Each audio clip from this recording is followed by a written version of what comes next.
Madame la Présidente, chère Catherine, mes chers amis, chers collègues médiateurs, chers confrères, le sujet qui m'a été proposé par Catherine tombe un peu à pic parce qu'il se trouve qu'il y a quelques mois, on m'a demandé de diriger une petite équipe de quelques jeunes économistes et juristes du nord des États-Unis pour pouvoir essayer d'évaluer ce que pouvait apporter la médiation en termes de gains économiques. C'est là où on réfléchit, donc avec un certain nombre, sur très précisément l'intérêt de passer par tel ou tel dispositif judiciaire, processuel, et de mesurer ce que l'on ressent de manière plus ou moins intuitive. Parce qu'il est vrai qu'on a très souvent entendu l'avantage de la médiation, c'est qu'effectivement, ça coûte moins cher. Comprenez, ça coûte moins cher qu'une procédure judiciaire en termes de coûts, et on entend comme coûts très souvent les coûts d'avocat et peut-être un peu les coûts d'expertise. En y réfléchissant, les choses ne sont pas aussi justes que cela. Je vais revenir tout de suite sur le pourquoi. Les choses ne sont pas tout à fait justes. Je vais détailler mon propos tout en disant que notre étude n'est pas terminée, elle n'est qu'à son début, parce qu'évidemment, comme la médiation est secrète, il est difficile d'avoir des études empiriques suffisantes, mais malgré tout, on a un certain nombre d'éléments. En écoutant le bâtonnier Nicolas, j'avais imaginé de commencer par cela. Je crois qu'on a beaucoup présenté la médiation comme un simple instrument judiciaire, un peu pour soulager l'arsenal contentieux, un peu pour soulager les tribunaux, et beaucoup moins comme un instrument au service du justiciable lui-même. Je ne dis pas qu'il n'y a pas des aspects qui soient développés, mais il se trouve que lorsqu'on parle de la médiation, on est dans un rapport d'examen du système judiciaire français qu'il faut revoir. Nous sommes un certain nombre à penser, bien sûr, c'est vrai qu'il faut soulager les tribunaux, mais que la médiation doit être vue dans un contexte sensiblement différent, et c'est le sens de mon propos au sujet relatif à la médiation en entreprise.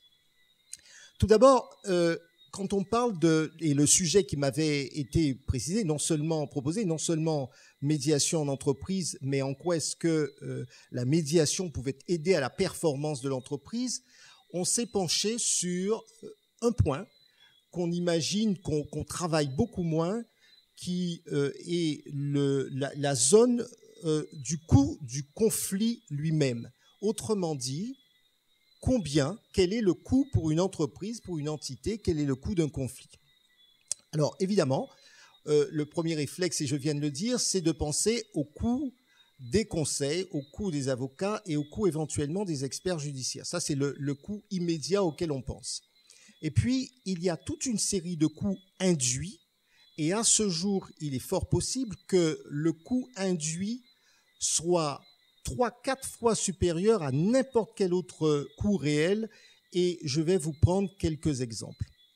Lorsqu'on parle de coût induit du conflit pour une entreprise, il est de 2 ou 3 ordres. Le premier, ce sont les coûts non apparents qu'elles peuvent avoir en matière de contentieux. Exemple, lorsque vous avez un contentieux social, vous avez des jours de grève. Ça, c'est un coût réel pour une entreprise. Il y a les jours de grève, mais derrière les jours de grève, il y a toute une situation dégradée sur le plan social de l'entreprise qui est un vrai coût pour l'entreprise et qu'on a souvent du mal à calculer ou qu'on calcule très peu. Par exemple, le mal-être des salariés au sein de l'entreprise, ça a un coût sur la performance de l'entreprise. C'est l'absentéisme. C'est aussi le manque de profitabilité, le manque de rentabilité de chacun sur son poste de travail. Avec ceci, il faut rajouter le turnover, licenciement, recrutement, qui est un coût pour l'entreprise.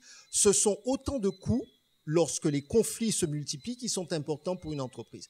En matière sociale, on en a donc, il y a cet exemple. Il y a le coût lié à l'image de l'entreprise. Lorsque une entreprise connaît un certain nombre de conflits, répétés ou occasionnels, vous avez une dégradation de l'image de l'entreprise pour ses clients, pour ses partenaires sociaux. Et on sait, par exemple, quand on prend le département de la Martinique, le fait, par exemple, de demander à un banquier une ligne de crédit alors qu'on connaît un certain nombre de litiges, c'est vrai que le banquier, un partenaire, un actionnaire est moins incité à vous suivre dans votre développement commercial. Ça a un coût réel sur la performance de l'entreprise. Autre élément non visible de facto, l'image de l'entreprise qui n'est pas favorable et qui aura une incidence sur son développement commercial notamment. Merci.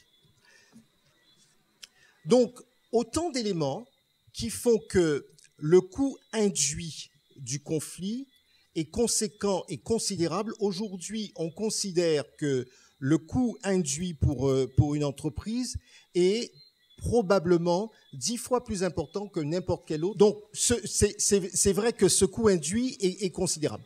Voici en quelques mots ce premier élément sur le rapport au coût qui est important par rapport au conflit. Parce que lorsqu'on parle de médiation, et on revient à la question de la médiation, lorsqu'on parle de médiation, la médiation n'est pas simplement faite pour pouvoir soulager les tribunaux. La médiation, très précisément, est faite, ici, dans le cas présent. La médiation va servir à réduire le conflit, à réduire cette zone d'incertitude pour l'entreprise qui fait qu'à l'arrivée, l'impact que peut avoir le conflit est réduit par rapport à une procédure judiciaire quelconque si elle était allée devant les tribunaux.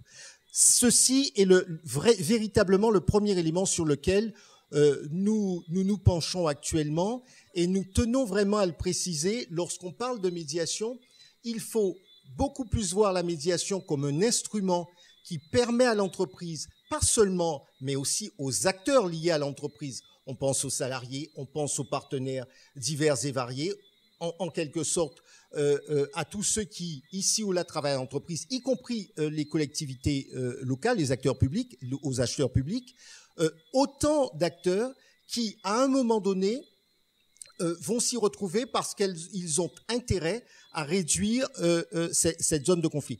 Donc, un coût lié. Très précisément ici, à quoi va servir la médiation? La médiation, instrument que l'on connaît, règlement de litige, plus rapide, confidentiel, accord entre les parties.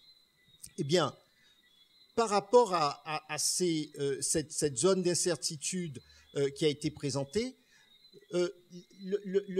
l'action concrète que va avoir la médiation dans ce processus va être de réduire considérablement ce coût, faire en sorte, par exemple, que l'entreprise, que les salariés ne vont plus se considérer comme des mal-aimés au sein de l'entreprise, faire en sorte, par exemple, que des partenaires puissent redialoguer ensemble. Et nous avons, en préparant cette réunion, imaginé avec Catherine 3 scénarios dans lesquels, généralement, les conflits sont les plus aigus au sein de nos entreprises à la Martinique. Le premier, c'est lorsqu'il y a un conflit entre l'entreprise et son partenaire, un fournisseur, un co-contractant. La deuxième hypothèse, médiation entre associés. C'est souvent le cas lorsqu'il y a une succession, une transmission d'entreprise. Et vous voyez, quand je disais qu'on parle de coût d'entreprise, qu'on parle de médiation exclusivement dans une conception judiciaire, nous savons très bien, par exemple, qu'à la Martinique, lorsque vous avez des entreprises familiales et qu'une transmission se passe mal, le résultat, c'est non seulement ça peut être une perte d'activité, voire même dans certaines hypothèses où l'entreprise meurt. L'entreprise meurt. Et donc, on se rend bien compte que si il avait été possible, et ça fera l'objet d'une partie de mon propos dans quelques instants, s'il avait été possible d'anticiper ou de gérer ce conflit, on estime qu'un certain nombre conséquente d'entreprises pourraient survivre et en tout état de cause pourraient continuer leur activité dans de bien meilleures circonstances. Donc voici un exemple très précis dans lequel nous sommes tous collectivement victimes d'une mauvaise préparation et d'un mauvais regard, parce que là, à ce moment-là, on ne peut pas se permettre de faire un contentieux judiciaire. Parce qu'au moment où votre contentieux judiciaire est terminé, l'entreprise, elle est morte et on n'en parle plus. Et si l'on part du principe que la valeur d'une entreprise, allez, grosso modo, c'est 3 années de chiffre d'affaires, on voit tout de suite ce qu'on peut perdre lorsqu'on s'engage dans un processus judiciaire. Lorsqu'on s'engage, on est mal préparé à une transmission. Le troisième élément, je l'ai dit, le troisième élément, c'est en cas de conflits sociaux. J'ai rappelé quelles étaient les conséquences d'un conflit social pour une entreprise.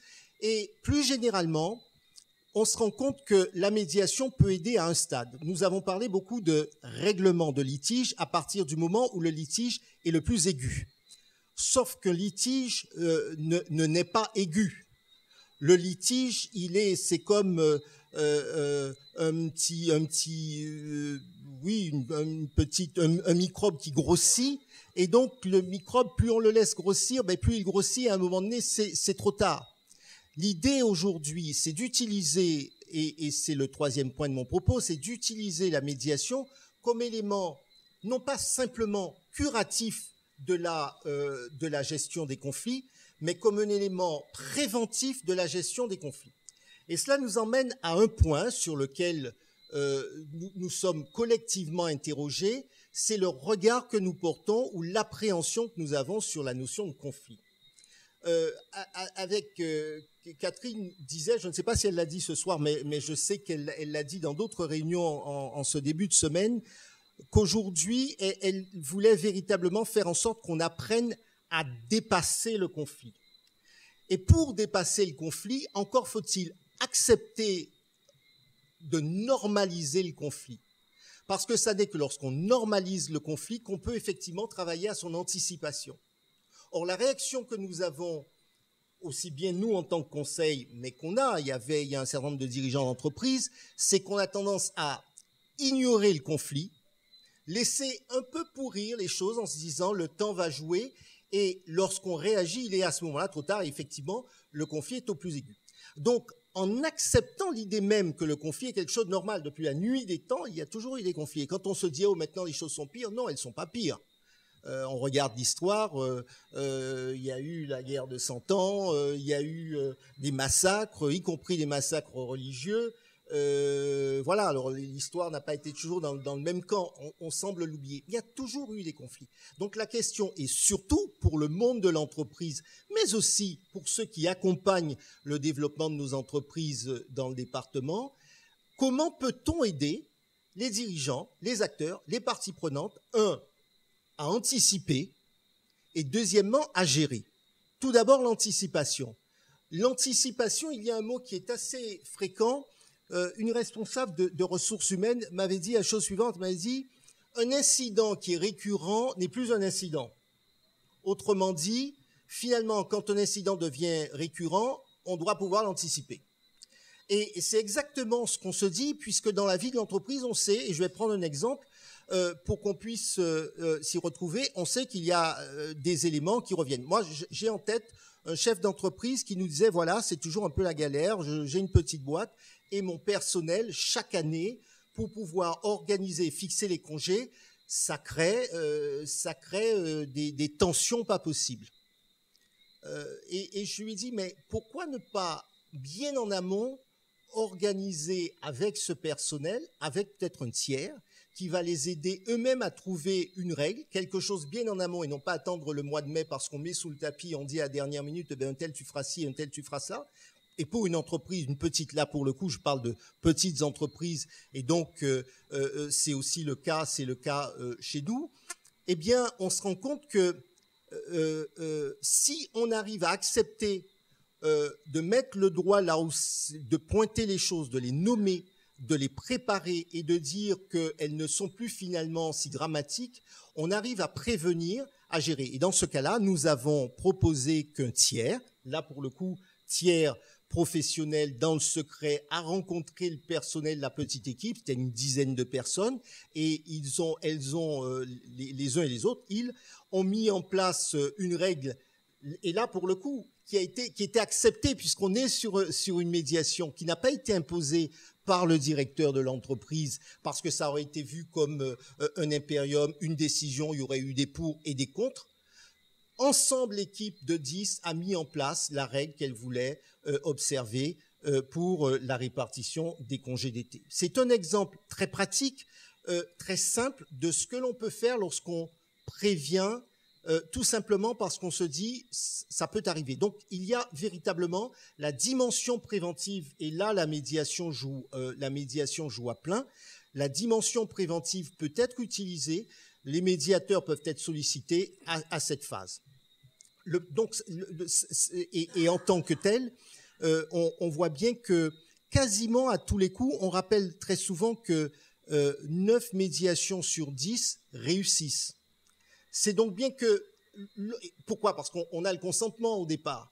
C'est donc bien que si les uns et les autres, les parties prenantes, les parties au litige, acceptent de venir à la médiation, qu'elles acceptent de se parler, on voit bien que finalement, la solution n'est pas si loin. Ça, c'est pour la dimension préventive.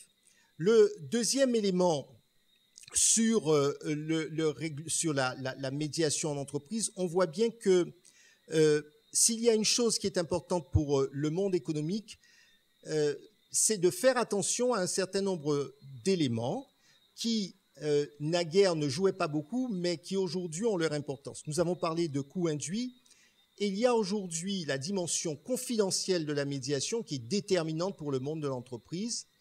Et elle est déterminante parce que la concurrence étant ce qu'elle est, l'intelligence économique étant ce qu'elle est, on s'aperçoit que bon nombre d'acteurs économiques n'ont pas intérêt, par exemple, à ce que leur procédé, leur process d'industrialisation soit connu de tiers, que leur business plan soit partagé avec, ici ou là, avec des gens qui peuvent à tout moment avoir un certain nombre d'informations et les réexploiter. On ne se rend pas compte à quel point le fait que le contentieux judiciaire est mis sur la place publique est un facteur aggravant en matière d'intelligence économique. Et ça, c'est une difficulté majeure aujourd'hui. Le partage du savoir, le partage des données est un élément de concurrence déterminant. Et nous pensons, et c'est encore plus vrai dans un département comme celui-là, que tout doit être fait pour pouvoir protéger les données sensibles de l'entreprise, et pas simplement pour l'entreprise, mais aussi pour tous ceux qui sont concernés, et qu'à partir de ce moment-là, il faut utiliser tous les moyens mis à notre disposition. Et de ce point de vue, la médiation, en ce qu'elle est confidentielle, constitue un atout déterminant. Un point de comparaison international sur ce point. Parce que nous vivons dans la zone Caraïbe et que finalement, j'ai constaté un peu par la pratique qu'il y avait un certain nombre de sociétés, d'acteurs des Antilles françaises qui travaillaient dans le bassin caribéen. Et qui dit travail dans le bassin caribéen, dit aussi contentieux, désaccord, ça va de soi.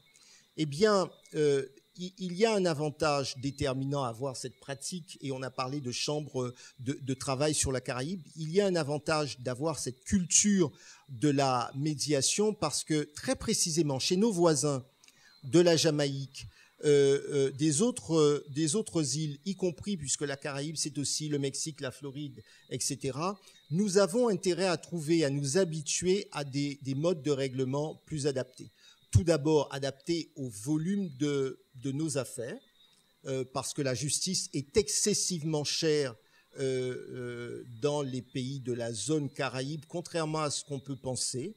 Il ne nous aura pas échappé, par exemple, que nos amis anglais ont une certaine mainmise sur la justice dans les pays de la Caraïbe. Moi, je me suis retrouvé dans des dossiers avec des Queen's Counsel londoniens qui venaient plaider, qui géraient ces dossiers, mais pour des fortunes par rapport aux enjeux des dossiers, et donc que nous ne pourrions pas suivre en termes de coûts de procédure. Ça, c'est le premier point. Le deuxième point, c'est la disparité de nos systèmes juridiques, en tout cas les divergences qui existent entre le système de common law et de civil law. Et donc, si nous voulons favoriser le développement commercial dans la Caraïbe, nous avons aussi, et il ne faut pas perdre de temps, n'attendons pas que les problèmes arrivent, mais c'est tout de suite qu'il faut effectivement travailler à ce que, dès à présent, qu'il y ait des solutions apportées aux jeunes entreprises ou aux plus aguerris qui travaillent dans la Caraïbe. Voilà en quelques mots ce que je pourrais à ce stade vous dire sur le gain économique et l'avantage pour les entreprises. Et je terminerai vraiment en disant que je crois que la démarche qui a été utilisée, c'est de dire que finalement, si on développe la médiation dans le rapport économique, avec toutes les parties prenantes, que ce soit les entreprises elles-mêmes, les salariés, les collectivités, les syndicats, ce rétablissement du dialogue est un facteur déterminant pour créer un climat propice au développement économique. Parce que très précisément, les investisseurs, qu'ils soient domestiques ou internationaux, quand ils investissent dans un département, ils ne veulent pas prendre de risques excessifs. Et donc, le climat des affaires, le dialogue social en est, le rapport entre prestataires, la sécurité juridique sont des éléments déterminants, me semble-t-il, et je le vois un peu dans la pratique, et qui font qu'on peut faire le choix de tel département ou de tel autre, de telle île ou de telle autre île. Et je pense que nous savons tous que notre département a besoin d'entreprises prospères. Merci.